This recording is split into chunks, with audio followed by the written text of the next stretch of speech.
Makanya saya bilang perusakan rumah di Padang ini adalah cermin ajaran Islam yang sejati.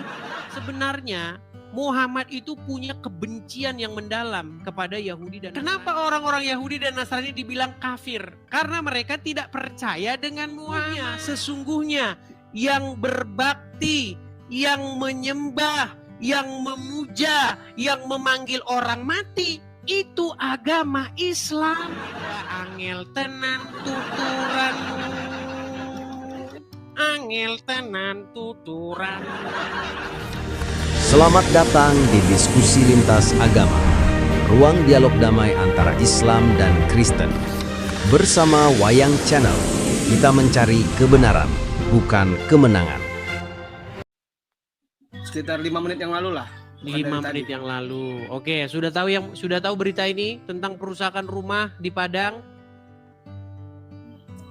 Lewat di TikTok ada, lewat di TikTok ada. Oke. Kejadian-kejadian seperti ini sudah sering, betul? Kalau yang saya dengar nih, saya sendiri ya Bang ya, yang saya dengar ada beberapa, memang ada. Terus tidak hanya di Islam saja, mungkin di Nasrani pun di daerah Papua juga banyak gitu. Coba berikan datanya. Datanya ya, ntar saya cari dulu ya. Nah, Anda terjeda. Bang, kalau Anda lagi googling terjeda, nanti Anda terpental. Bang, coba kembali ke TikTok dulu, Bang.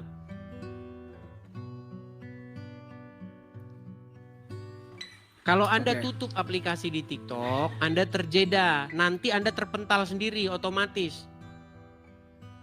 Makanya datanya disiapin sebelum naik ke sini. Iya, pakai handphone yang lainnya. Oke, tapi sebelum ke sana gini, saya mau tanya dulu.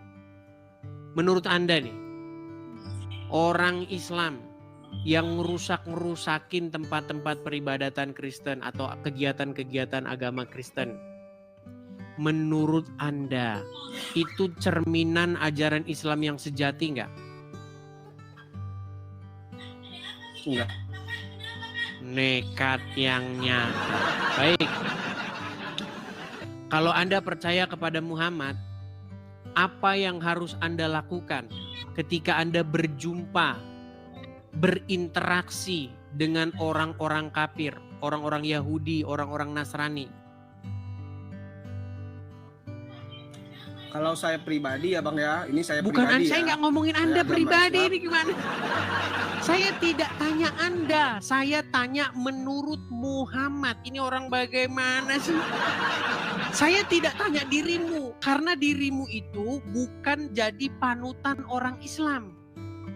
Anda maling mangga, Anda baik sama orang kafir, itu tidak jadi panutan. Yang jadi panutan orang Islam, yang jadi hal yang dipatuhi itu adalah perkataan Muhammad, betul? Betul. Apa perkataan Muhammad? Terkait bagaimana jika Anda berjumpa, bertemu, berinteraksi dengan orang-orang Yahudi, orang-orang Nasrani, orang-orang kafir, apa yang harus Anda lakukan? Ya selalu berbuat baik aja sesama manusia.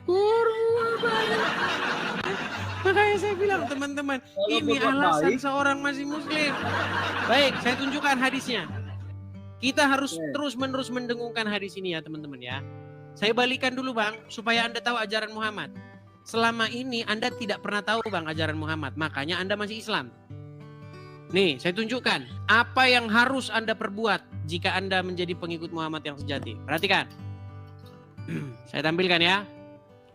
Dari Abu Hurairah, Rasulullah bersabda, janganlah kalian memulai salam kepada Yahudi dan Nasrani. Apabila kalian berjumpa, bertemu dengan salah satu dari mereka di jalan, maka desaklah ia ke jalan yang sempit. Menurut Anda ini hadis karang-karangan saya? Itu di mana Bang datanya Bang? Dalam hadis riwayat Muslim nomor 2167.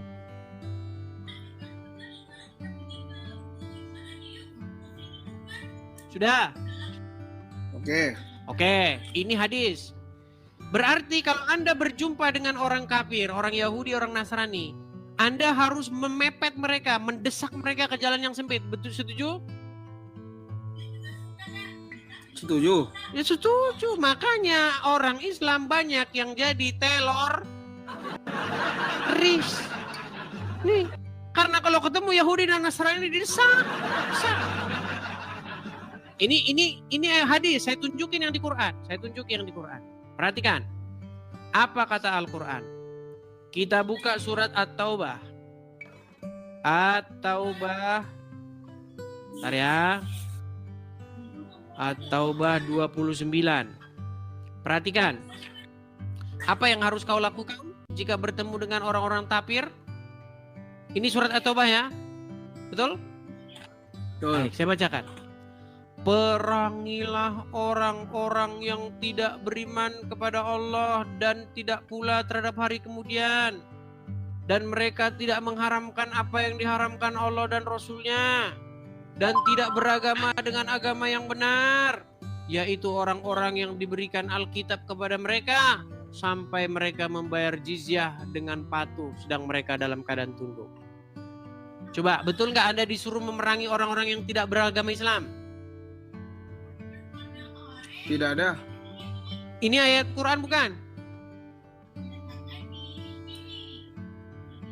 Coba bawah lagi bang, saya lihat artinya tadi.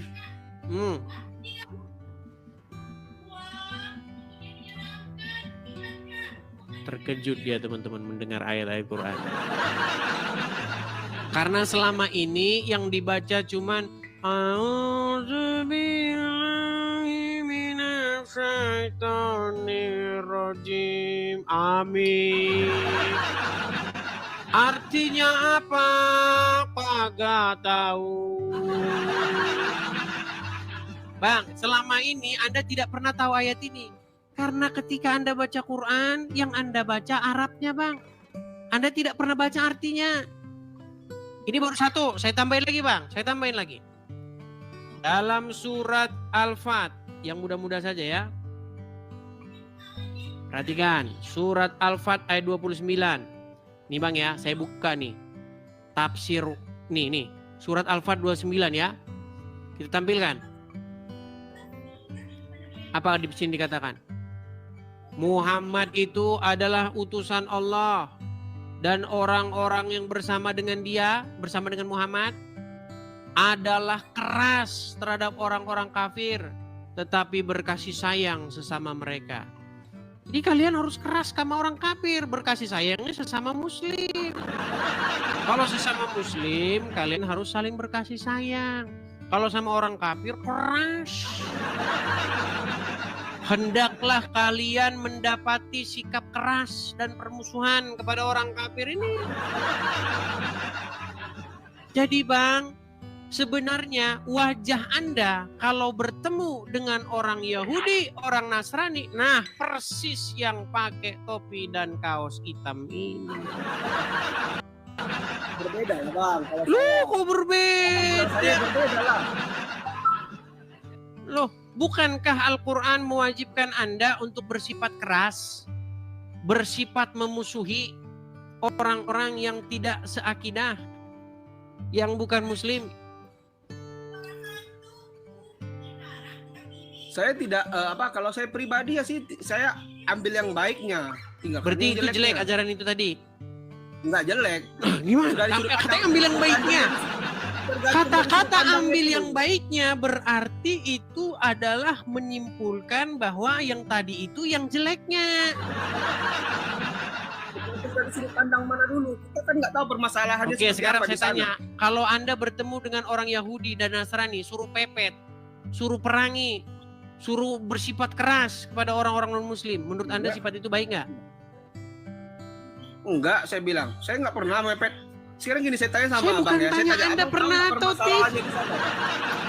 Bang, saya tidak tanya Anda pernah melakukan itu atau tidak. Yang saya tanya, ajaran itu menurut Anda baik atau tidak? Baik, tergantung sudut pandangnya. Kalau baik berarti betul lah ini ajaran yang sesuai dengan ajaran Muhammad, tuh. gini, Bang. Itu Tuh abang tidak tahu gimana permasalahannya ini seperti apa di sana. orang? Abang aja Gimana? nggak tahu Itu kan permasalahannya di sesuai sana dengan apa. ajaran, makanya saya bilang perusakan rumah di Padang ini adalah cermin ajaran Islam yang sejati. Gimana sih? Gini, Bang. Abang tahu nggak? Saya tanya, abang tahu nggak permasalahan di sana kenapa bisa ada pengusakan? Tahu nggak permasalahannya apa? Permasalahannya gara-gara tempat itu dijadikan tempat kegiatan yang berbasis atau berbau kekristenan. Dan orang-orang tidak suka. Seperti apa? Betul. Sekarang gini pertanyaannya, ya kan? Tadi saya baca sedikit berita, tapi saya nggak tahu itu berita hoax atau fakta ya. Saya hanya membaca karena saya tidak ada di tempat kejadian gitu ya. Nah, yang saya baca itu di sana belum ada izin untuk mendirikan tempat ibadah. Makanya mereka warga masyarakat di sana, yang saya baca ya, warga masyarakat di sana tidak tahu itu tempat ibadah atau tidak. Sementara izin untuk mendirikan tempat ibadah itu tidak ada. Menurut apakah berita yang saya baca. dengan demikian itu boleh dirusak-rusak, dipecah-pecahin kaca-kacanya boleh? Ya sebenarnya tidak boleh, itu terlalu anarkis kalau menurut saya. Makanya saya bilang, Bang, Tapi ini tidak ada walaupun hubungannya itu dengan nggak ajaran ada agama izin Islam, kah, tidak ada. walaupun itu apa, itu bukan tempat kecuali dijadikan di situ tempat jual narkoboy, dijadikan tempat ngadu ayam, taruhan. Nah, baru Anda boleh bisa melakukan misalnya penggerbekan begitu kan, bawa polisi. Ini orang mau mendalami belajar agama kok digituin. Tapi Bang, percayalah Bang. Sebenarnya Muhammad itu punya kebencian yang mendalam kepada Yahudi dan Nasrani. Makanya kalian yang dibikin Muhammad jadi ngelampiasin kebencian mereka. Orangnya sudah meninggal Bang, Muhammad sudah meninggal. Kenapa amarah dan kebenciannya itu kalian warisi? Tahu nggak? Saya kasih tahu alasannya kenapa. Gini, saya kasih tahu ceritanya. 13 tahun Bang, saya dalamin agama Islam. Tahu persis saya kenapa alasannya. Jadi ceritanya begini. Jadi Muhammad itu dulu pernah berkiblat kepada kiblatnya orang Yahudi. Tahu? Sebelum kiblatnya dipindah, Muhammad itu kiblatnya sama ke Baitul Maqdis selama 16 atau 17 tahun. Tahu? Nggak tahu, saya baru dengar. Nah, saya bacakan hadisnya nih. Saya bacakan riwayatnya nih. Kiblat Muslim sebelum Ka'bah. Biar Muslim percaya ya. Kiblat mereka itu apa sebelumnya? Kiblat kalian itu sama dengan Wahyudi. Tapi gara-gara Muhammad, nah saya bacakan dulu saja ya nih. Saya balik kamera saya. Kita harus mendidik orang Islam teman-teman tentang ajaran Islamnya sendiri yang mereka tidak pernah pahami, hanya imani saja. Nih. Masjid Al-Aqsa, kiblat umat Islam yang pertama sebelum Ka'bah. Nih. Kiblat umat Islam yang pertama kali adalah Masjid Al-Aqsa yang dikenal dengan nama Baitul Maqdis. Tempat ini terletak di kawasan kota tua Yerusalem. Kiblat pertama umat Islam ini berlaku sebelum Rasulullah diperintahkan untuk memindahkan kiblat mereka ke Masjidil Haram bersama dengan kiblatnya orang-orang kafir Quraisy penyembah berhala di Ka'bah. Nih, sekarang ini. Jadi Muhammad ya, saya balik dulu kamera saya sebentar. Muhammad mengira dengan dia berkiblat sama dengan Wahyudi, nanti dia dapat simpati dari Wahyudi. Bukannya dapat simpati, Muhammad malah diolok-olok sama orang Wahyudi. Itu Bang, datanya dari mana? Itu kan hanya berita hoax, Bang. Berita yang ditulis dari Bang, ayat apakah Al-Qur'annya Muhammad sebentar? Respon orang Yahudi ketika Muhammad ngaku nabi apa? Apakah mereka percaya atau menganggap Muhammad nabi palsu? Saya nggak tahu, kurang tahu saya di situ. Gimana nih Anda ini? Daripada saya kurang tahu. Gini, sekarang saya tanya. Apakah orang Yahudi dan Nasrani mengakui kenabian Muhammad? Saya rasa mengakui. Kalau mengakui, kenapa mereka tidak percaya?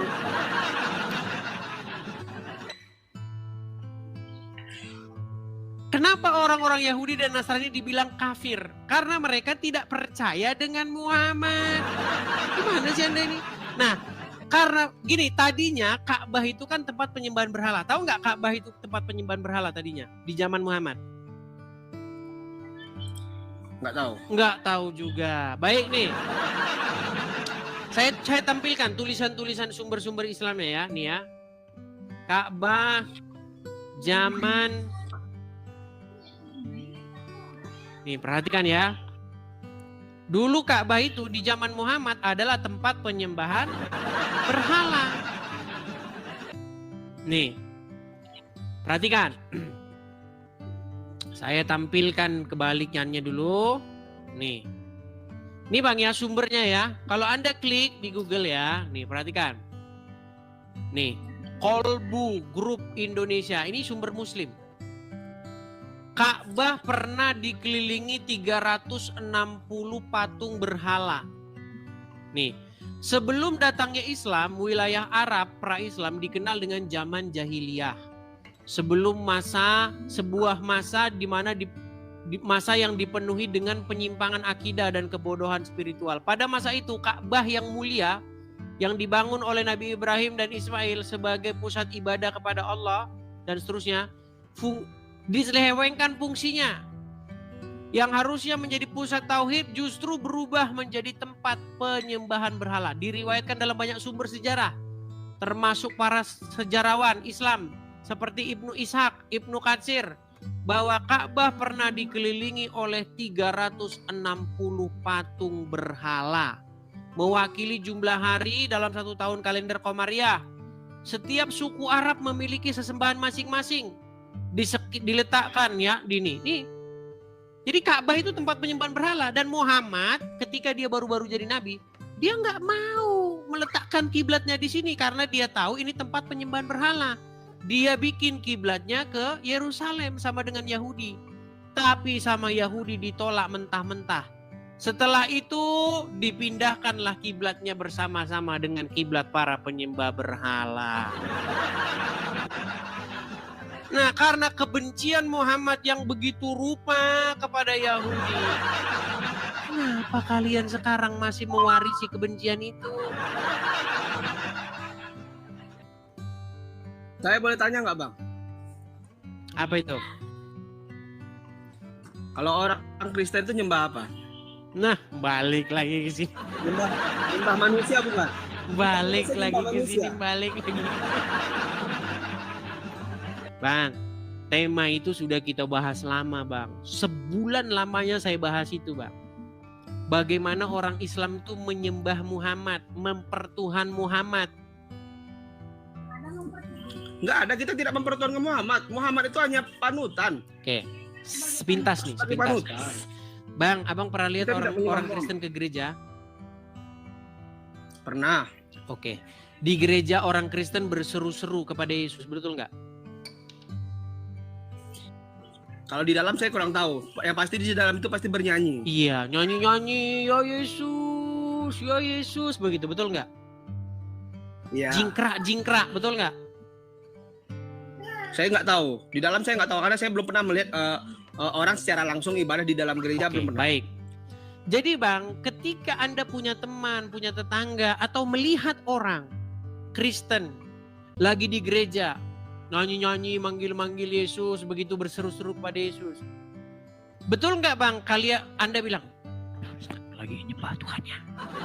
Betul nggak? Betul nggak? Gimana? Ketika kami orang Kristen melakukan Ya. hal yang demikian, lalu kalian berkata, itu orang Kristen lagi nyembah Tuhannya, lagi beribadah kepada Tuhannya, lagi nyembah Yesus, betul nggak? Ya. Nah, sekarang kalau misalnya saya tunjukkan bahwa orang Islam melakukan hal yang sama, gimana? Seperti apa? Wah. Baik, kita harus mengulang lagi tema ini teman-teman. Karena orang Islam teman-teman tidak punya tema selain ini. Ya temanya cuma ini orang Islam. Apakah kalian melakukan hal yang sama seperti yang dilakukan orang-orang Kristen? Baik, saya akan berikan kepada Anda bagaimana orang-orang Islam melakukan hal yang sama. Berjingkrak-jingkrak, memanggil-manggil Muhammad, berseru-seru, ya Rasulullah, dengarlah kami ya Rasulullah, dengar seruan kami. Saya bangkitkan kamera saya. Memang sungguh nekat yang nyata mereka ini. Ya. Nih. Lihat Bang. Lihat.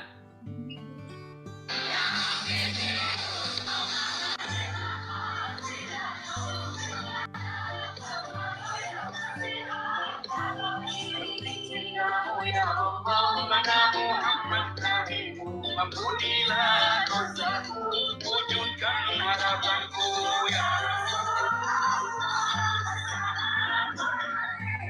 Oke.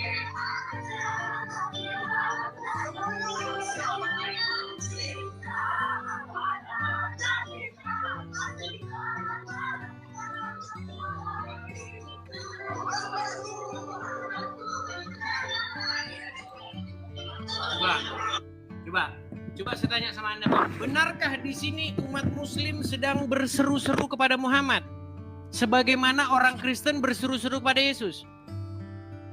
Bang, di situ bukan ibadah, di situ Mulai dah. Sudah saya bilang teman-teman, kalau orang Kristen tadi di gereja, tadi udah saya bilang loh Bang, kalau ada orang Kristen di gereja manggil-manggil Yesus, bener nggak? Kamu bilang orang Kristen lagi ibadah nyembah Tuhannya, iya. Tapi kalau orang Islam melakukan hal yang sama, oh enggak. Beda. Makanya saya pernah bilang gini Bang, seandainya kita berdua datang kondangan, kita berdua nih temenan, kondangan kita berdua. Ada di situ menu makan. Kita sama-sama ngambil piring, sama-sama ngambil sendok. Saya sendok nasi segini, ikan segini, sayur segini, saya makan.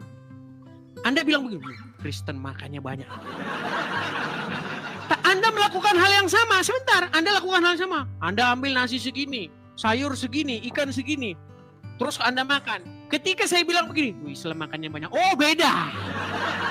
Ini beda. Kalau Islam beda.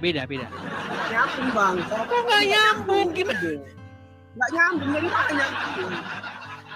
Kami berseru-seru kepada Yesus di gereja. Anda berseru-seru kepada Muhammad, betul tidak? Bang, itu hiburan, cuman nyanyian. Hibur. Bukan ibadah. Ada orang Berat. Ada orang Muslim itu dengan sholat 5 waktu. Bang, saya tanya dulu. Sholat 5 waktu di masjid ataupun di rumah, bukan dengan nyanyi pakai hiburan. Baik. Beda-beda dengan orang Kristen. Oke, sekarang saya tanya, Anda berseru-seru kepada Muhammad nggak?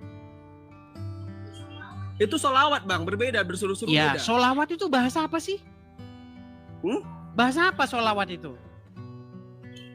Sholawat bahasa apa? Menurut saya itu bahasa Indonesia. Bahasa Indonesia dari mana? Bang, mana ada sholawat tuh bahasa Indonesia? Sholawat itu bahasa Arab. Betul? Ya saya itu dari Indonesia, saya tahunya sholawat.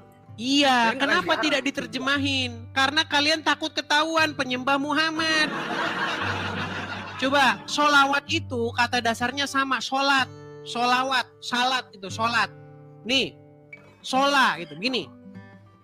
Bener nggak? Selama ini Anda waktu sholat, Anda mengucapkan ya Rasulullah. Anda ucapkan itu nggak? Ya. Oke. Waktu Anda bilang ya Rasulullah, Anda lagi manggil siapa?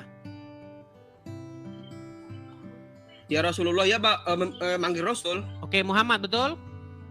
Ya. Apakah dia sudah meninggal? Ya. Apakah dia ada di kuburnya? Ya. Nah, berarti Anda memanggil orang meninggal, betul? Berseru kepada orang meninggal, betul? Jasadnya di dalam kubur. Iya, berarti Anda memanggil orang yang sudah meninggal, betul? Mulai.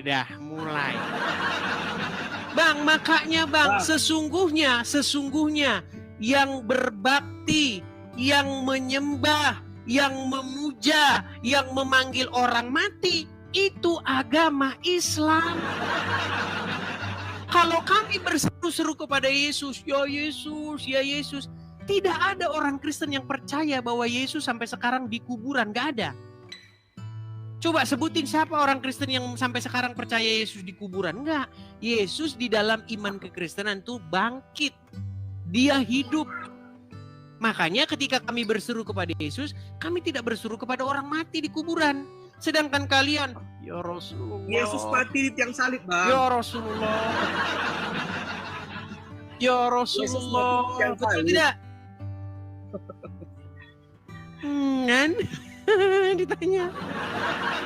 Jadi akuilah bahwa yang berseru-seru kepada mayat, yang berseru-seru kepada orang mati, itu adalah orang Islam sendiri. Setuju? Nggak setuju saya. Nggak setuju lagi. Baik, kita tes. Apakah Muhammad sudah meninggal? Gini, Bang. Tenang Bang, kita seru atau memanggil nama dia di dalam sholat Anda? Ya, karena syafaatnya. Oke. Berarti Anda berseru dan memanggil orang mati, betul?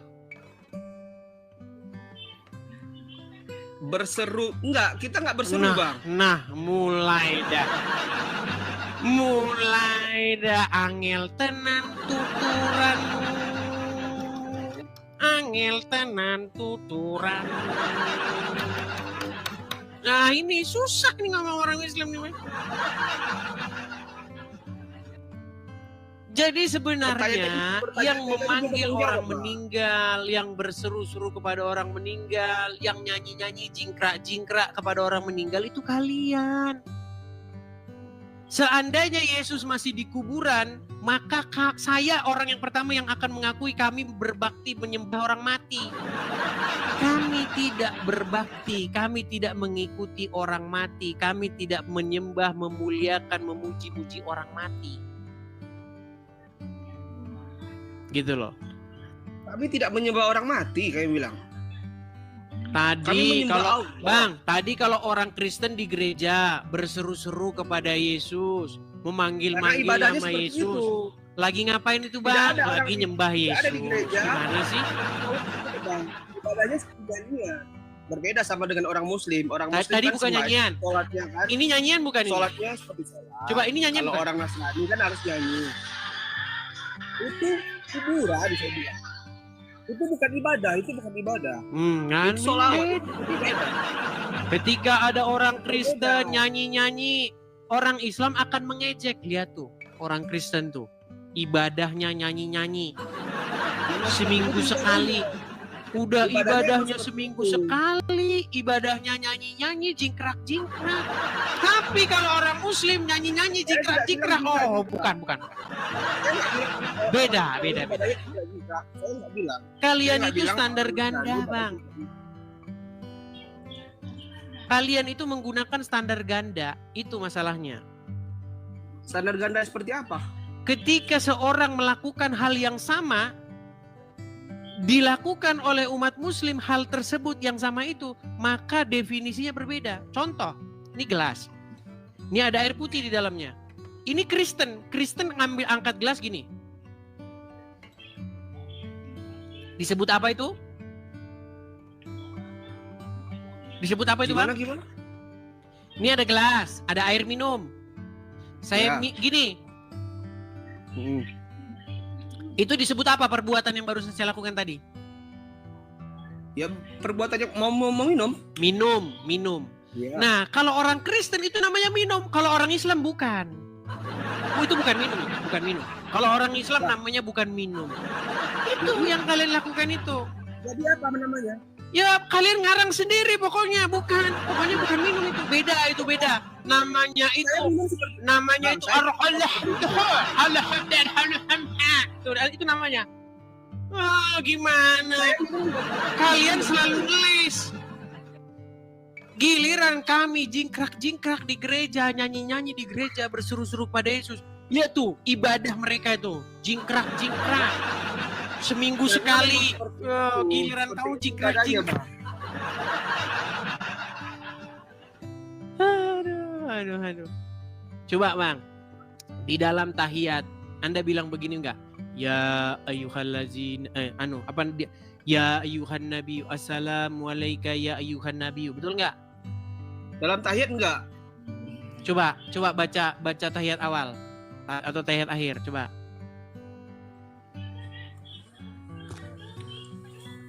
Untuk apa saya baca? Udah aja nggak tahu bacaan tahiyat awal. Tahu saya bilang. Pura-pura ngomong untuk apa saya baca. Di dalam sholat Anda, betul tidak Anda mengucapkan Assalamualaikum ya ayuhan nabiyyu? Iya, benar. Oke, apa bahasa Indonesianya Assalamualaikum ya ayuhan nabiyyu? Saya nggak hafal, Bang. Nah, makanya saya bilang orang Islam sekalipun dia cuap-cuap, tapi dia nggak tahu apa yang diucapkan. Persis seperti lagu yang sangat tenar itu. A I A U I A U E. Kalian seperti itu. Makanya kata Ustadz Munzir Situmorang, kalian seperti keledai. Di dalam Al-Quran, di dalam surat An-Nisa dikatakan, janganlah kamu sholat sampai kamu tahu apa yang kamu ucapkan. Pernah dengar ayat itu? Ya. Nah, sementara Anda sholat mengucapkan Assalamualaikum ya ayuhan nabi, tapi tidak tahu artinya kan? Saya tidak hafal, bukan tidak tahu. Saya tahu artinya tapi tidak hafal. Ya udah, apa artinya? Ya, makanya saya mau googling nggak bisa. Makanya saya bilang tadi saya mau googling nggak bisa. Itu jeda, nanti saya googling ke jeda. Saya nggak siapin handphone dulu atau Baik, laptop. kalau begitu nanti persiapkan dulu diri, siapkan, baru boleh nanti abang naik lagi, gitu bang ya? Siap. Oke. Terima kasih Bang Rizky Pratama. Terima kasih juga Besok semuanya bisa ya. dilanjutkan kembali. Sama-sama bang. Oke. Selamat siang bang. Selamat beraktivitas.